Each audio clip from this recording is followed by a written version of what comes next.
நன்மை டெலிவரிஸ்க்கும் வரவேற்கிறேன். இன்றைய வேத வசனம் யோவான் 15:14. நான் உங்களுக்கு கற்பிக்கிற யாவையும் நீங்கள் செய்வீர்களானால் என் சிநேகிதராக இருப்பீர்கள்.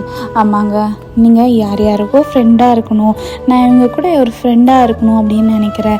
இவங்க கூட பழகினா எனக்கு நிறைய கான்டாக்ட்ஸ் கிடைக்கும், என்னுடைய பிஸ்னஸ்க்கு நல்லாயிருக்கும், நான் இவங்க கூட ஃப்ரெண்டாக பழகினா நான் நிறைய விஷயம் கற்றுப்பேன் அப்படின்னு சொல்லிட்டு நம்ம உலகத்தில் இருக்கவங்க நிறைய பேர்கிட்ட ஃப்ரெண்ட்ஷிப் வச்சுக்கணும்னு ஆசைப்படுறோம். ஆனால் நீங்கள் ஏசப்பா கிட்ட ஃப்ரெண்டாக இருக்கணும்னு நினைக்கிறீங்களா? ஏன் தெரியுமாங்க, நம்ம ஏசப்பா கிட்ட ஃப்ரெண்டாக இருக்கணும்னா ஒரே ஒரு விஷயம் ஃபாலோ பண்ணால் போதும். என்ன தெரியுமாங்க, ஆண்டவர் சொல்லி கொடுக்குற ஆண்டவோட வார்த்தையை நம்ம எல்லா காரியத்தையும் நம்ம ஃபாலோ பண்ணோம் அப்படின்னா ஆண்டவருக்கு நல்ல ஒரு ஃப்ரெண்டாக இருப்போம். ஏசப்பாட்ட கேளுங்க, ஏசப்பா நான் உங்களுக்கு ஒரு நல்ல ஃப்ரெண்டாக இருக்கணும், நான் லாசர் போல, தாவீது போல, மோசஸ் போல ஒரு நல்ல உங்களுக்கு ஒரு ஃப்ரெண்டாக இருக்க நான் ஆசைப்படுறேன். ஏசப்பா ஹெல்ப் பண்ணுங்க.